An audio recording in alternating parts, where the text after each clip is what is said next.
Assalamualaikum warahmatullahi wabarakatuh. Innal hamdalillah nahmaduhu wa nasta'inuhu wa nastaghfiruh wa na'udzu billahi min shururi anfusina wa min sayyiati a'malina. May yahdihillahu fala mudilla lahu wa may yudlil fala hadiya lahu. Asyhadu an la ilaha illallah wahdahu la syarika lahu wa asyhadu anna Muhammadan 'abduhu wa rasuluh. Ya ayyuhalladzina amanu taqullaha haqqa tuqatih wa la tamutunna illa wa antum muslimun. Ya ayyuhan nas ittaqu rabbakumul ladzi khalaqakum min nafsin wahidah wa khalaqa minha zawjaha wa bassa minhuma rijalan katsiran wa nisaa. Wattaqullaha alladzi tasaaluna bihi wal arham innallaha kana 'alaikum raqiba. يا أيها الذين آمنوا اتقوا الله وقولوا قولا سديدا يصلح لكم أعمالكم ويغفر لكم ذنوبكم ومن يطع الله ورسوله فقد فاز فوزا عظيما أما بعد فإن أصدق الحديث كتاب الله وخير الهدي هدي محمد صلى الله عليه وسلم وشر الأمور محدثاتها وكل محدثات بدعة وكل بدعة ضلالة وكل ضلالة في النار. Masih bab yang ke-12 tentang syafaat. Sudah kita bahas kemarin 6 macam syafaat. Yang pertama syafaat al-uzma atau al-kubra, yaitu syafaat Nabi SAW untuk seluruh manusia di padang mahsyar setelah dibangkitkan dari kubur-kubur mereka agar Allah mengadili mereka. Kemudian yang kedua, syafaat Nabi SAW untuk penghuni surga yang akan masuk surga supaya mereka dapat memasukinya. Kemudian yang ketiga, syafaat beliau SAW untuk keringanan siksa bagi Abu Thalib, satu-satunya orang musyrik kafir yang mendapatkan syafaat. Itu pun hanya untuk meringankan siksa, tidak mengeluarkan dari neraka.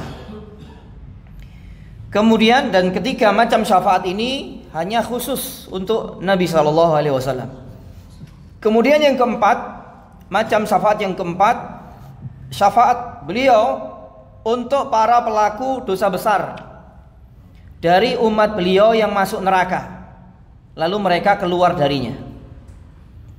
Jadi orang Islam meninggal di atas Islam, meninggal di atas tauhid, namun memikul dosa besar yang dia belum bertobat kepada Allah. Jika Allah Ta'ala menghendaki, maka Allah akan mengampuninya. Jika Allah Ta'ala menghendaki, Allah akan menyiksanya terlebih dahulu di dalam neraka, namun tidak kekal. Ini para pelaku dosa besar di antara muslimin, yaitu dosa yang tidak sampai mengeluarkan pelakunya dari Islam, yaitu syirik besar dan kufur besar yang bisa mengeluarkan pelakunya dari Islam.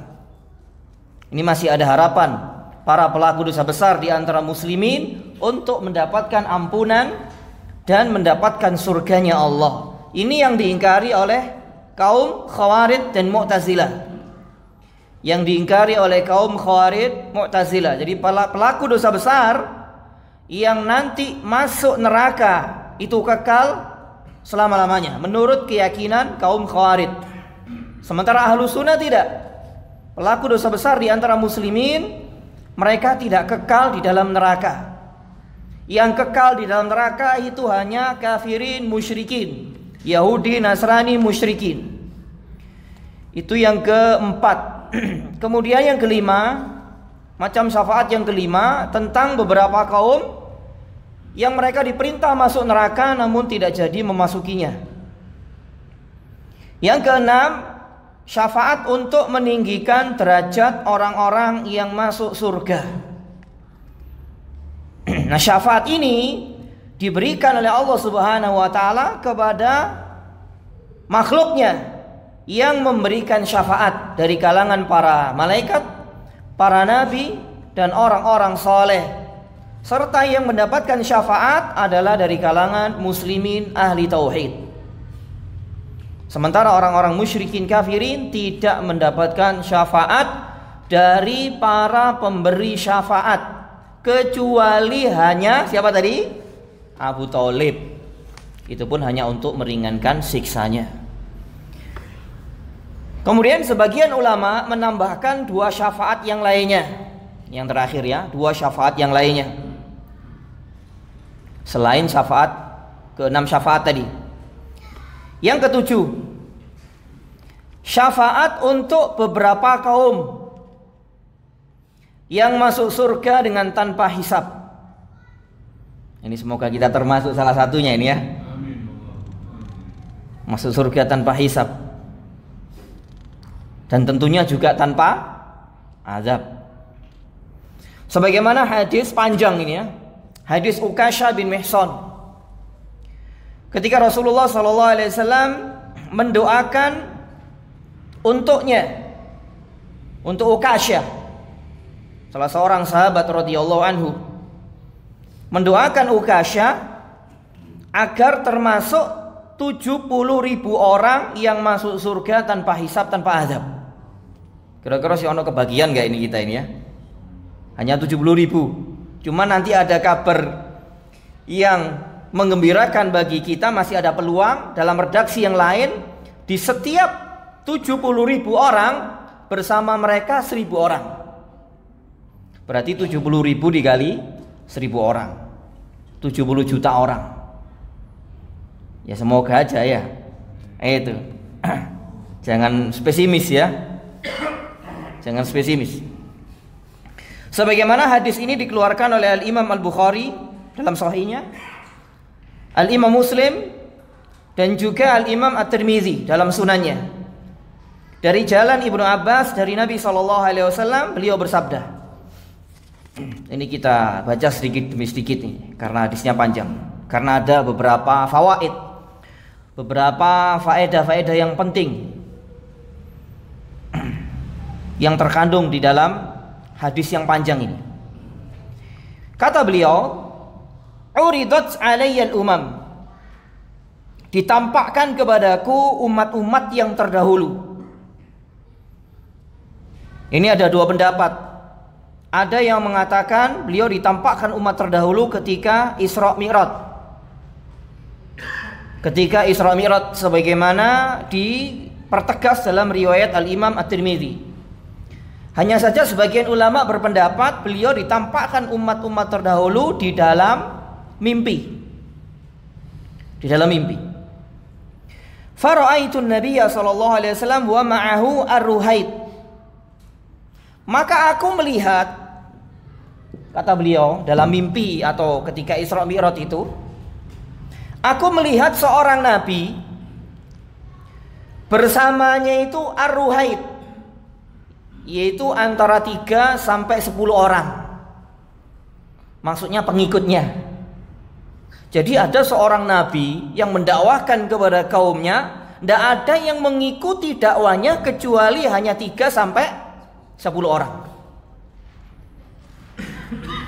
Pertanyaannya, nabi ini gagal tidak dakwanya? Hah? Tidak sama sekali. Karena tolak ukur dakwah itu diterima oleh Allah Subhanahu wa taala itu bukan dilihat dari apa? Banyaknya orang yang mengikuti apa yang didakwahkan oleh seorang pendakwah, tidak. Seorang pendakwah itu hanya dituntut dia dalam dakwanya yang pertama ikhlas karena Allah.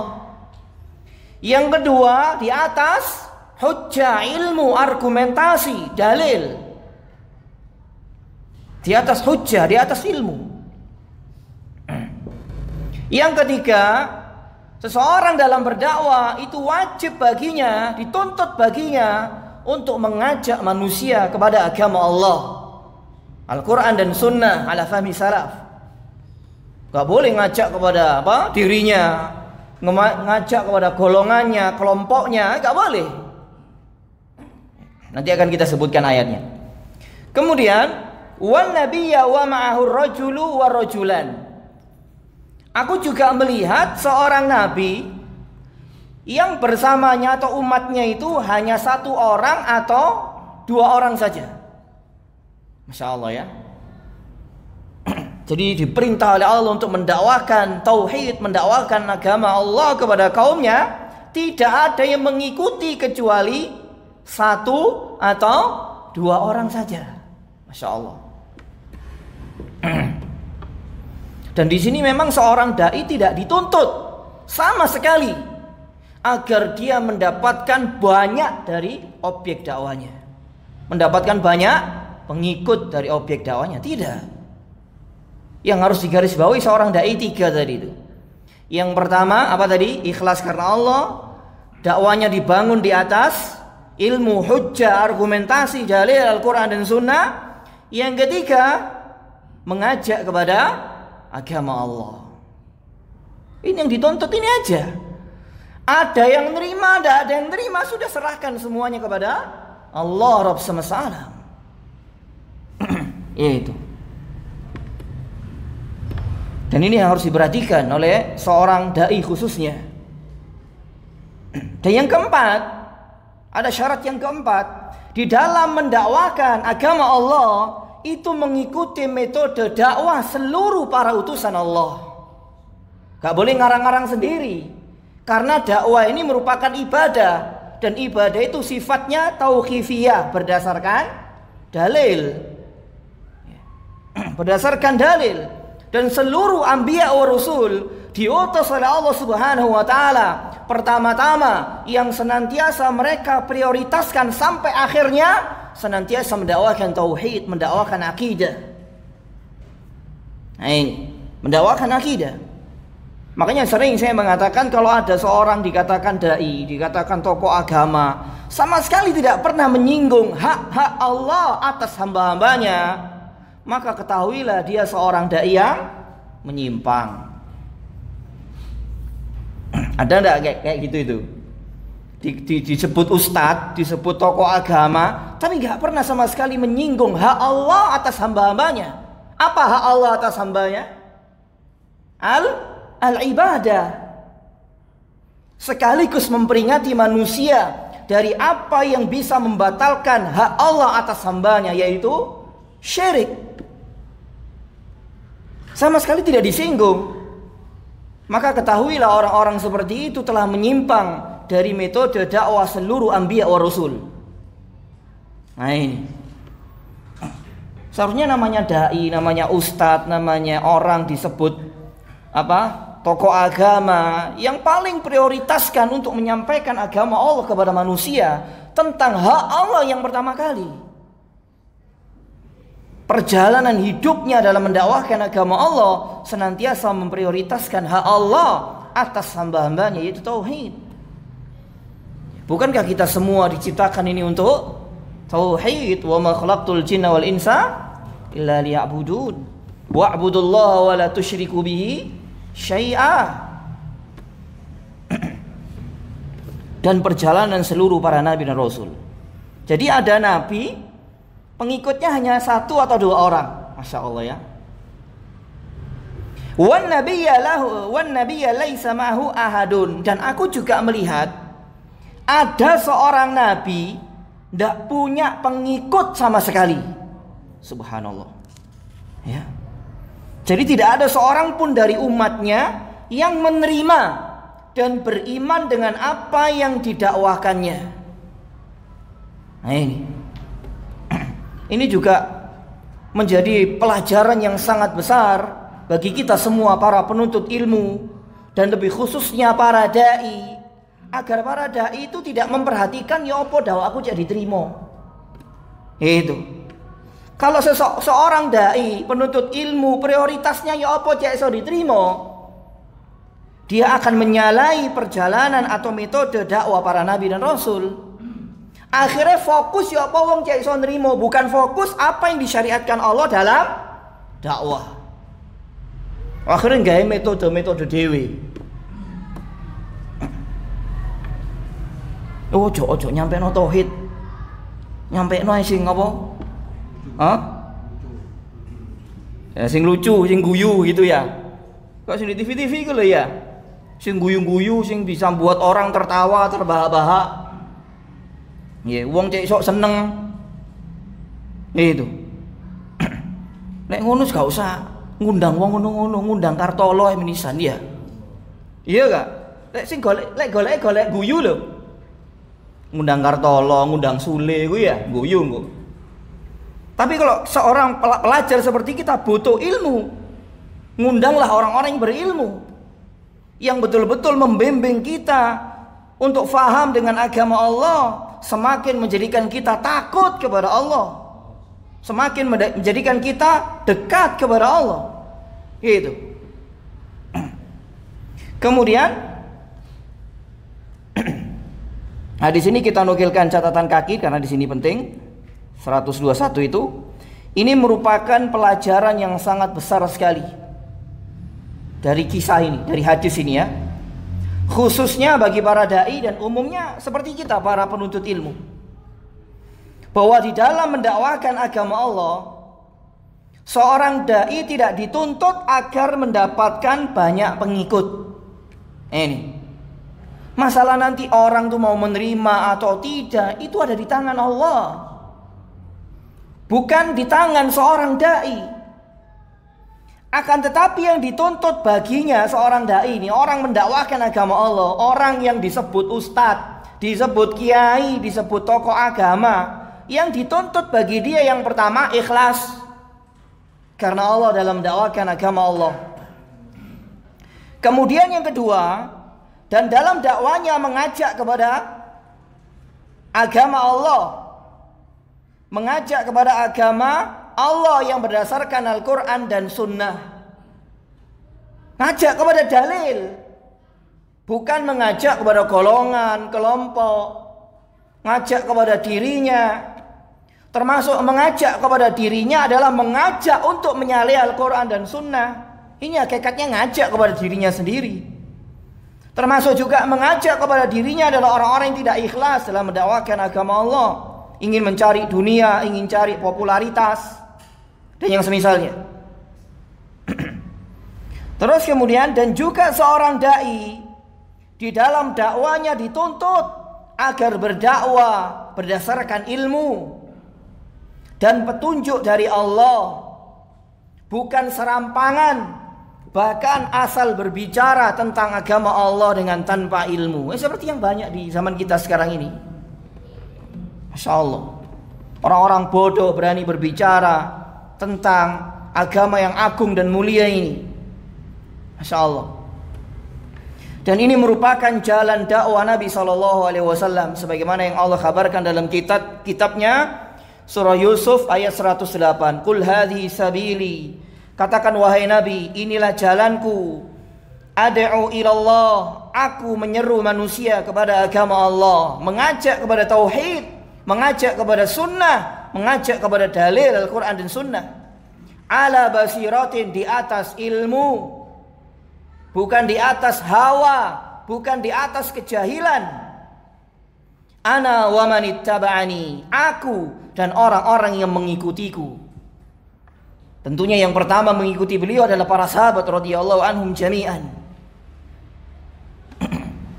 Maka kalau seseorang dai dikatakan mengikuti Nabi, dia harus mengajak kepada agama Allah, kemudian dibangun dakwanya di atas ilmu. Wa subhanallahi wa ma ana minal musyrikin, dan maha suci Allah, sekali-kali aku bukanlah termasuk golongan orang-orang yang musyrik.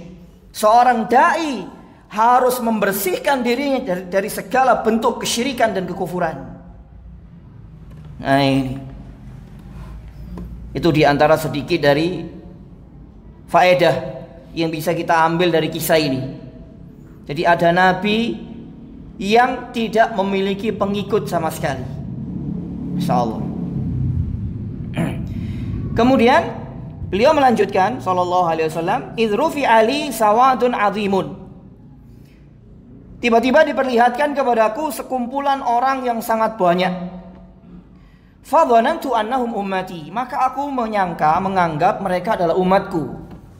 Fakilali, lalu ada yang mengatakan kepadaku, hadza Musa sallallahu alaihi wasallam wa qaumuhu, itu adalah Musa bersama kaumnya.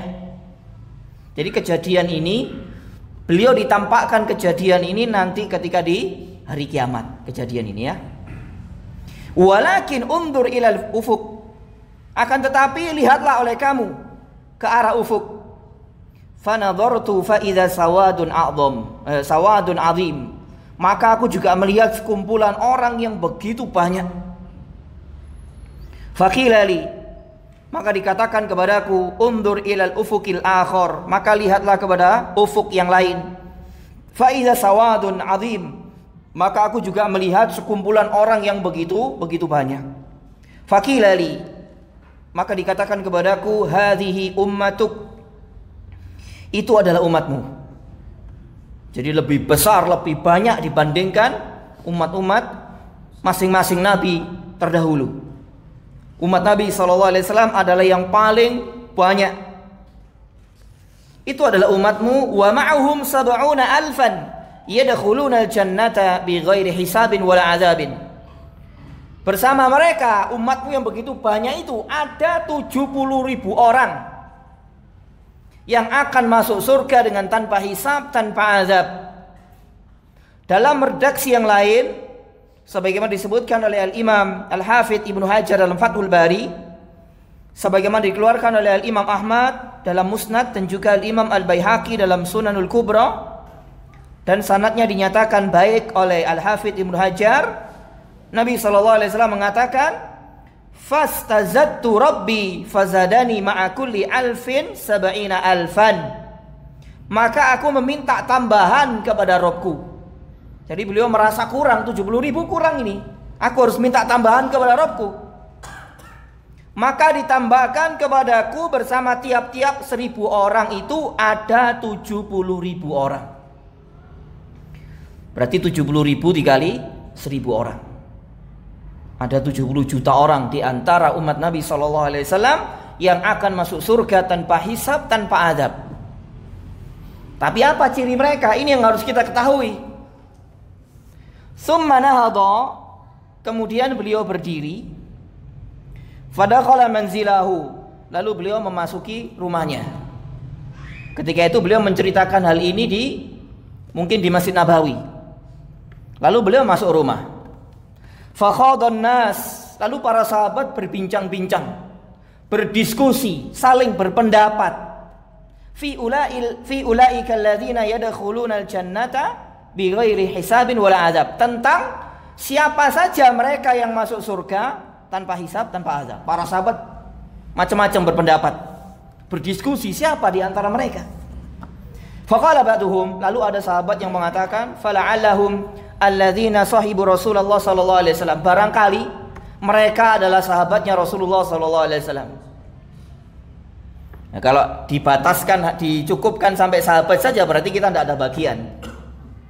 Tapi ini pendapatnya sahabat. Ya. Wa qala ba'duhum, sebagian sahabat yang lain berpendapat, fala'allahum alladzina wulidu fil Islam wa lam yusyriku billahi.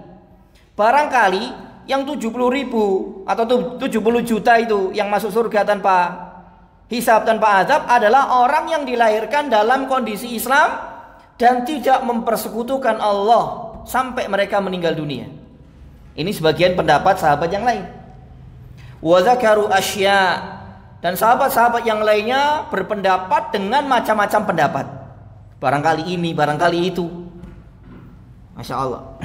Dan ini juga terdapat faedah betapa antusiasnya para sahabat terhadap ilmu din ini. Betapa besarnya antusias para sahabat untuk mendapatkan ilmu dari Nabi SAW. Insyaallah. Lalu fakharaja alaihim Rasulullah SAW, lalu Rasulullah keluar kembali menemui para sahabat. Faqala, lalu beliau mengatakan kepada para sahabat, malladzi takhuduna fihi, apa yang kalian perbincangkan, apa yang kalian diskusikan? Fa akhbaruhu, lalu mereka memberitahukan kepada Nabi masing-masing pendapat mereka. Faqala, lalu beliau menjawab, humul ladzina la yaktawun, 70 juta orang itu salah satu di antara mereka adalah humul ladzina la yaktawun, orang-orang yang tidak minta diiktiwa. Iktiwa ini pakai orang yang meminta pada orang lain agar menempelkan besi panas pada bagian tubuhnya yang sakit. Nabi SAW tidak menyukai iktiwa ini. Ketika seseorang sakit salah satu anggota tubuhnya, dia tidak melakukan kei. Ini masih ada harapan ini ya. Kok sepertinya kita nggak pernah melakukan kok gini ya? Ya, itu. Ya mungkin di setrika itu ya. Itu. Wala yastarkun, dan tidak minta diruqyah. Ruqyah di sini maksudnya adalah ruqyah syar'iyah. Ya. Ruqyah syar'iyah. Adapun seseorang menawarkan kepada orang lain untuk meruqyah dirinya, ini tidak mengapa. Yang dimaksudkan di sini adalah seseorang yang sakit, mengalami sakit, dia minta orang lain agar orang lain meruqyah dirinya. Kalau seseorang pernah melakukan demikian, ya sudah tidak ada harapan masuk ke dalam 70 juta yang masuk surga tanpa hisab, tanpa adab. Ini. Adapun kalau seseorang boleh saya ruqyah, menawarkan diri untuk meruqyah orang yang sakit, lalu orang sakit itu mengiyakan, maka tidak masalah, tidak mengapa, tidak termasuk hadis ini. Karena ada hadis-hadis yang begitu banyak. Nabi SAW pernah meruqyah para sahabatnya. Bahkan Nabi SAW pernah sakit, didatangi Jibril, lalu Jibril meruqyah Nabi SAW tanpa beliau memintanya. Ini tidak mengapa. Terus kemudian wala yatatayyarun, mereka adalah orang-orang yang tidak tatoyur, merasa sial terhadap sesuatu yang dilihat atau didengar, atau merasa sial karena suatu tempat ataupun waktu. Yang disebut dengan tiaro. Tiaro ini termasuk syirik kecil, dosa besar.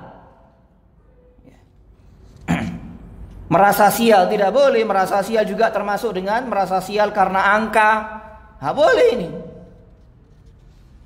Haram hukumnya dalam Islam. Kemudian wa ala rabbihim yatawakkalun, dan mereka adalah orang-orang yang bertawakal kepada Rabb mereka. Yang dimaksud tawakal adalah jujur, hanya berlindung kepada Allah dan bergantung serta bersandarnya hati hanya kepadanya.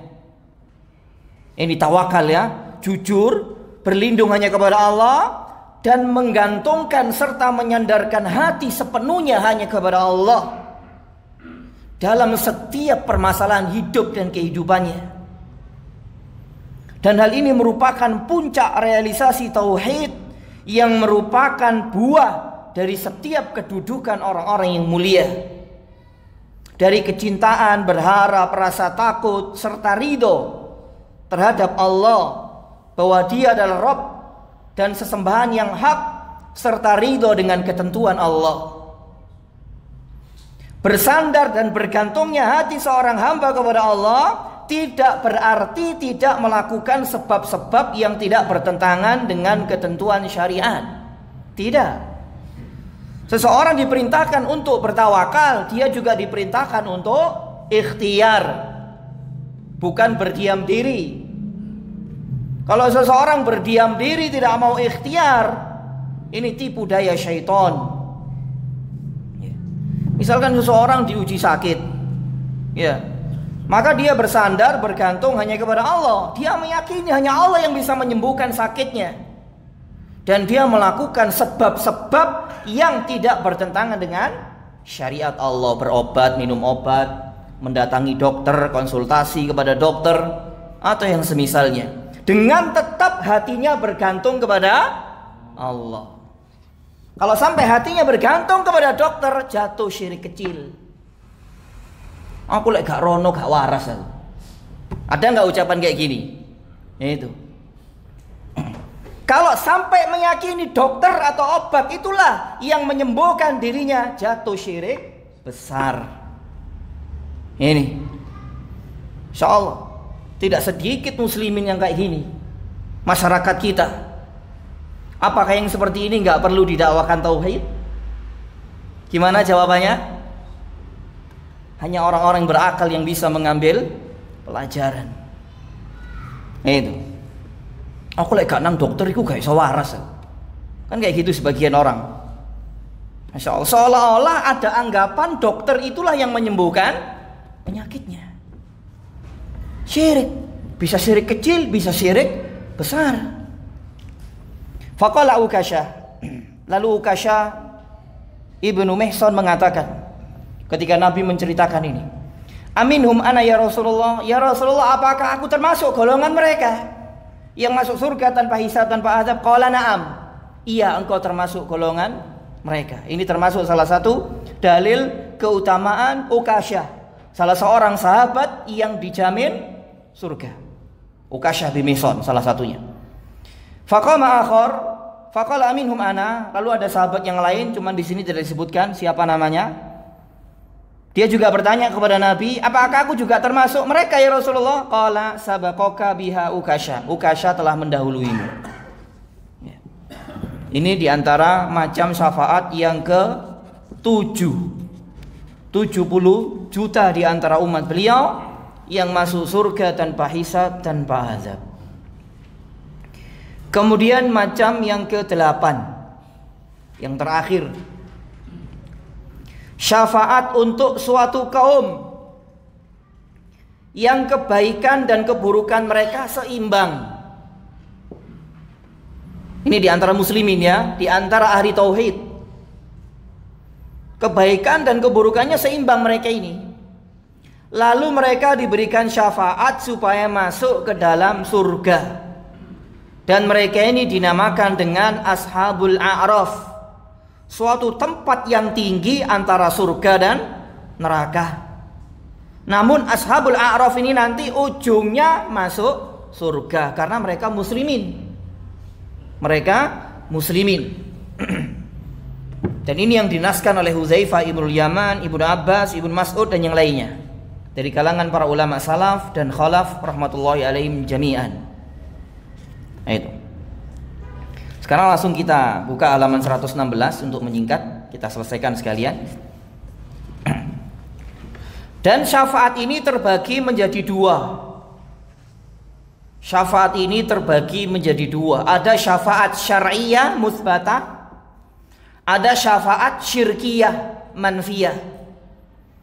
Di awal-awal pembahasan ini kita pernah singgung, kita tidak boleh meminta syafaat kecuali hanya kepada Allah. Barang siapa meminta syafaat kepada selain Allah, maka dia telah melakukan kesyirikan. Bukankah nanti Nabi itu akan memberikan syafaat kepada umat beliau? Iya benar, tapi tidak boleh syafaat diminta kepada beliau. Tetap syafaat diminta kepada Allah. Nabi SAW akan memberikan syafaat. Beliau SAW memberikan syarat. Di antara umat beliau yang mendapatkan syafaat adalah orang yang mengucapkan la ilaha illallah ikhlas dari hatinya. Seperti yang kita bahas kemarin, tidak hanya sekedar apa? Mengucapkan, mengikrarkan kalimat syahadat la ilaha illallah. Kemudian yang kedua, memahami maknanya, memahami rukun dan syaratnya, nafi wal isbat, memahami syarat-syaratnya. Yang kelima, tidak melanggar pembatalnya, yaitu syirik besar dan kufur besar. Nah, orang yang terpenuhi 5 hal ini, dia mengucapkan la ilaha illallah, mereka inilah orang yang paling bahagia nanti pada hari kiamat dengan syafaat Nabi SAW. Bukan minta kepada beliau. Kan ono lagune iku ya. Bisa disetel di pasar-pasar, di pasar itu. Isfa' lana ya Rasulullah. Ini syirkun akbar. Pernah dengar lagu kayak gitu? Ah itu, isfa' lana. Ya. Terus pencipta yo koyo dianggap ulama ngono ya. Gitu, musibah ini. Iya gak? Nang ndi iku ne selawatane iki. Ya, diundang gini selawat iki, diundang gini selawat ini. Diundang nang kene isfa' lana. Oh itu. Masyaallah ya. Itu. Jadi nggak boleh syafaat diminta kecuali hanya kepada Allah. Syafaat syariah musbatah adalah syafaat yang diterima. Dan macam-macamnya telah kita bahas pada 8 macam syafaat tadi. Dan syafaat ini mengharuskan terpenuhi 2 syarat. Yang pertama, keridhaan dan izin dari Allah kepada yang memberikan syafaat dari kalangan para malaikat, para nabi, orang-orang soleh. Yang kedua, keridhaan dan izin dari Allah bagi orang yang diberikan syafaat dari kalangan muslimin ahli tauhid. Dari kalangan muslimin ahli tauhid, tidak untuk musyrikin kecuali siapa tadi? Siapa musyrikin yang mendapat syafaat? Abu Thalib, hanya untuk sekedar meringankan siksa. Ya, hanya untuk sekedar meringankan siksa.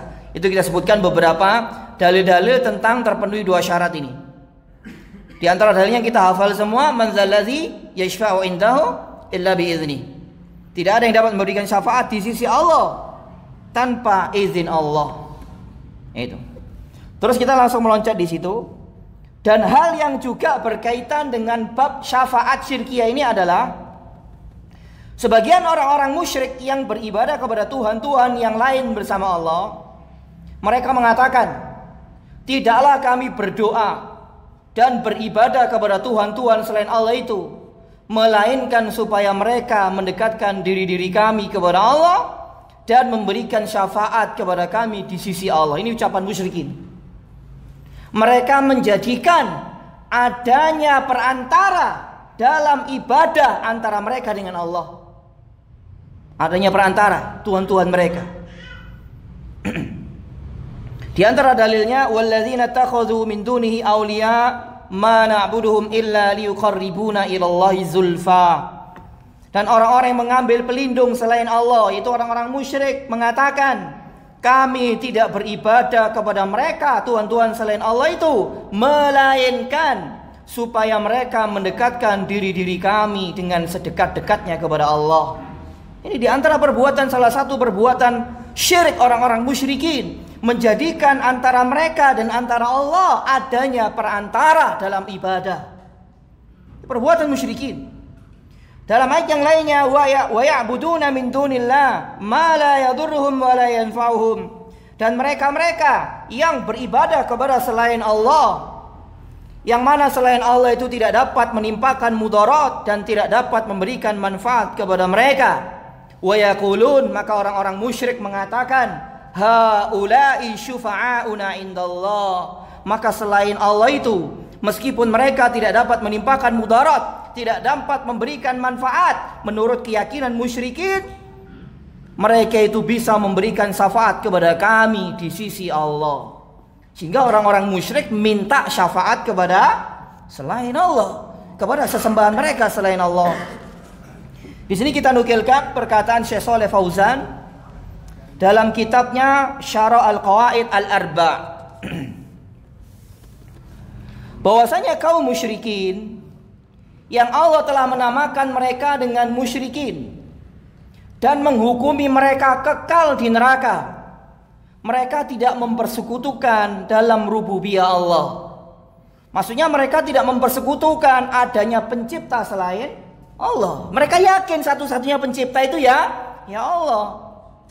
Akan tetapi mereka mempersekutukan Allah dalam uluhiyah, dalam ibadah, menjadikan adanya perantara antara mereka dengan Allah dalam ibadah. Dan mereka tidak mengatakan sesungguhnya Tuhan-Tuhan mereka selain Allah adalah yang menciptakan, tidak. Yang memberikan rezeki bersama Allah juga tidak. Dan mereka juga tidak mengatakan bahwa Tuhan-Tuhan mereka selain Allah dapat mendatangkan manfaat dan mudarat atau mengatur alam semesta bersama Allah. Tidak sama sekali. Akan tetapi mereka menjadikan Tuhan-Tuhan selain Allah sebagai pemberi syafaat untuk mereka. Sebagai pemberi syafaat untuk mereka. Sehingga mereka meminta syafaat kepada Tuhan-Tuhan mereka selain Allah, menjadikan Tuhan-Tuhan mereka selain Allah sebagai perantara antara ibadah mereka, antara mereka dengan Allah. Ya, mungkin azan dulu.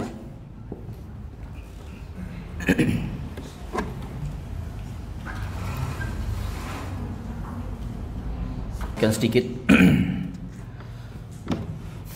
Jadi orang-orang musyrikin mereka tidak mempersekutukan Allah Subhanahu wa taala dalam rububiyahnya, tapi mereka mempersekutukan Allah dalam ibadah, dalam uluhiyah. Dan mereka menyembah selain daripada Allah apa yang tidak dapat mendatangkan mudarat kepada mereka dan tidak pula kemanfaatan kepada mereka. Dan mereka mengatakan orang-orang musyrik, maka selain Allah itu adalah pemberi syafaat kami di sisi Allah. Mereka mengakui hal itu, bahwa Tuhan-Tuhan mereka selain Allah tidak dapat mendatangkan manfaat dan mudarat.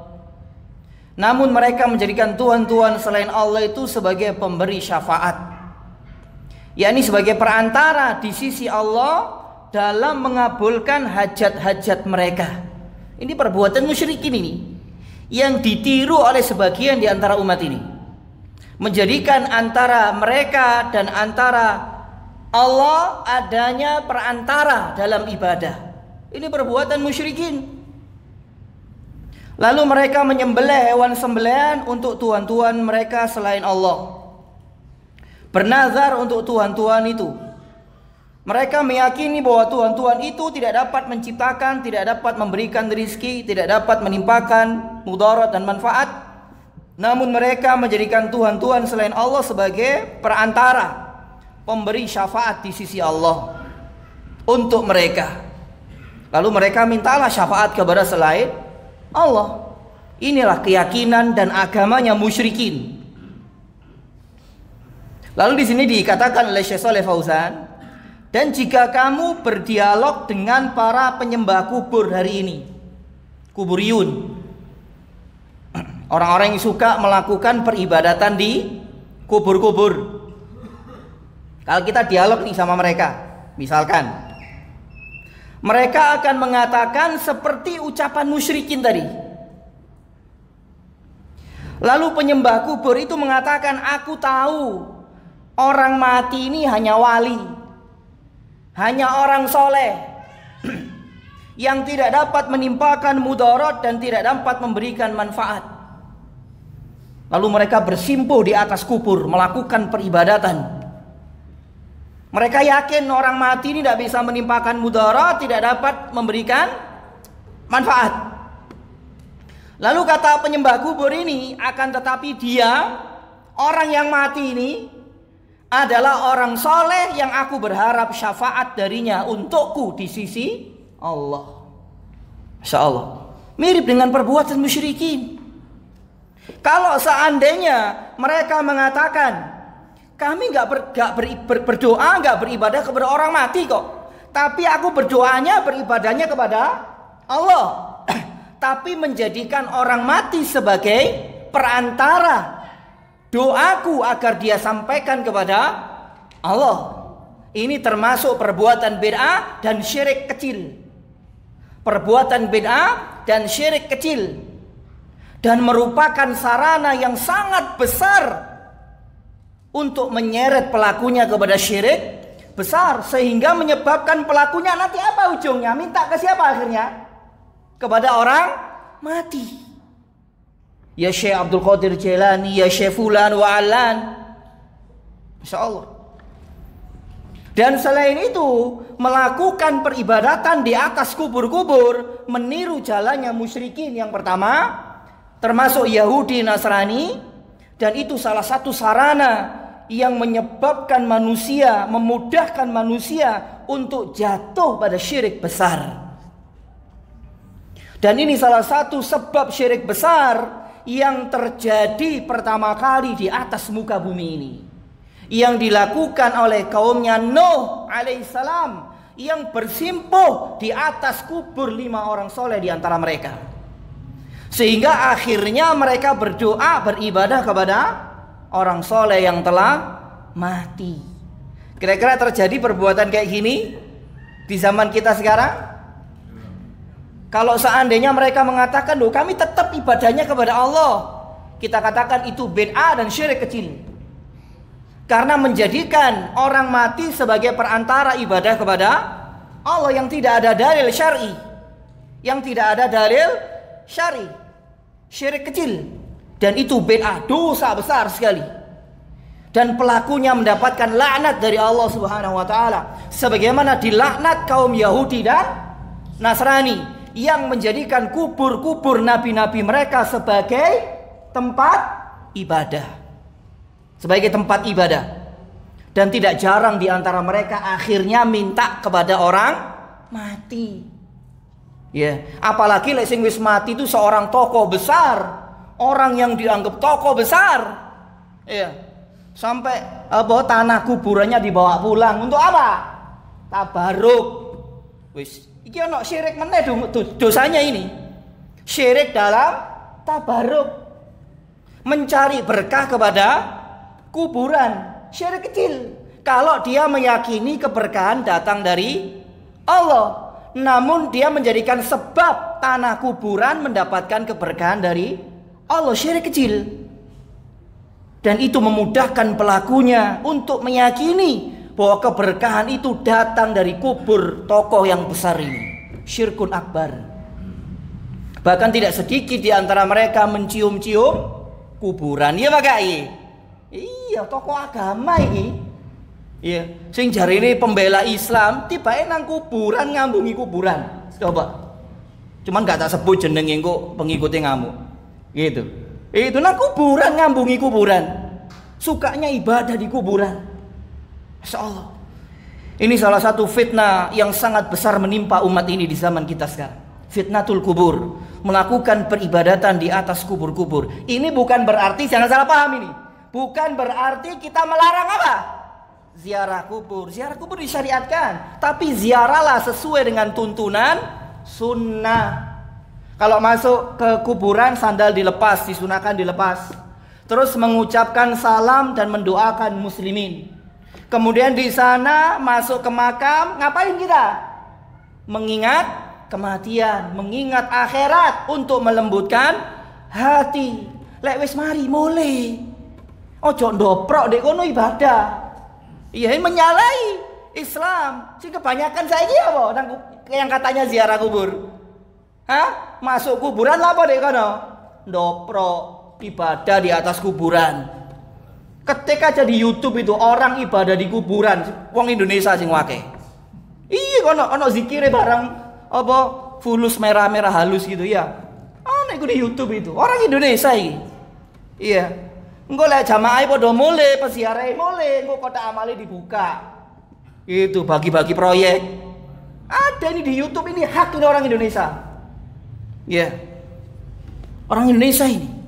Masya Allah, ternyata ngono iku ono proyeke.